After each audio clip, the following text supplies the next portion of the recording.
Eto, real talk lang ha. Alam nyo, sa totoo lang, hindi naman talaga laging dahil mababa yung sahod kaya nagre-resign yung mga empleyado sa trabaho nila. Hindi laging yun yung reason kaya tayo umaalis sa trabaho. Yung iba nga kahit mababa lang yung sahod, okay lang, nag-i-stay sila eh. Alam nyo kung ano yung isang major reason kaya tayo napaparesign? Tangina yung mga toxic na katrabaho, pre. Yung mga kupal na katrabaho mo. Yung toxic environment mo sa trabaho. Diba? Sila yung isang rason kaya nawawalan ka ng ganang pumasok sa trabaho.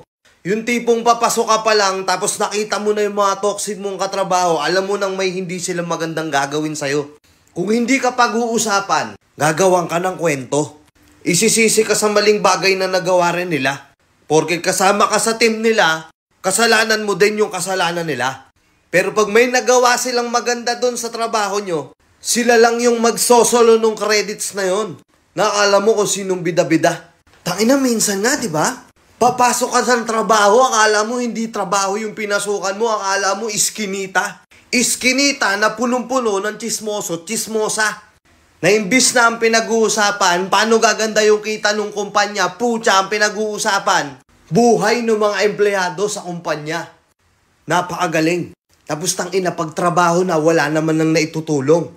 Yung iba dyan, nagtitraining ka pa lang o bago ka pa lang, puta, mamamaing ka na. Puta, kahit konting maling galaw mo lang, isusumbong ka na kagad.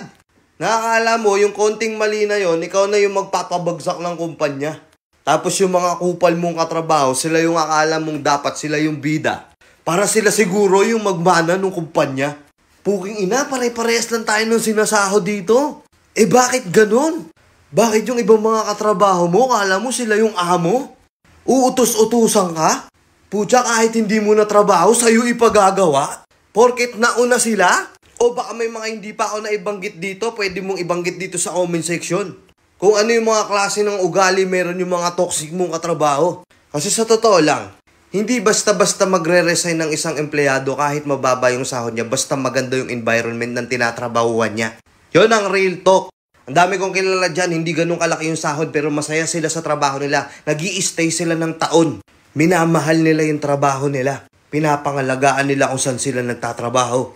Kasi yung mga katrabaho nila, halos kapamilya na nila. Tinuring silang kapamilya.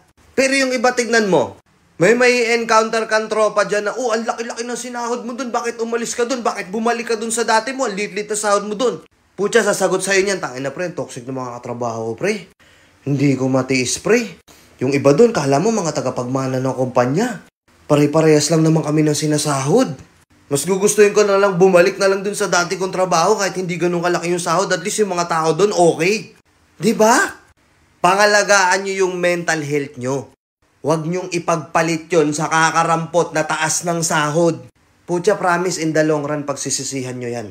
Na sana mas nag-stay na lang ako dun sa mas maliit yung sahod pero okay yung mga katrabaho ko kaysa naman dito. Laki ng sahod ko. Taki ng kupal naman ng mga katrabaho ko. Diba? Comment nyo nga dito kung nakarelate kayo. Let's go and peace out.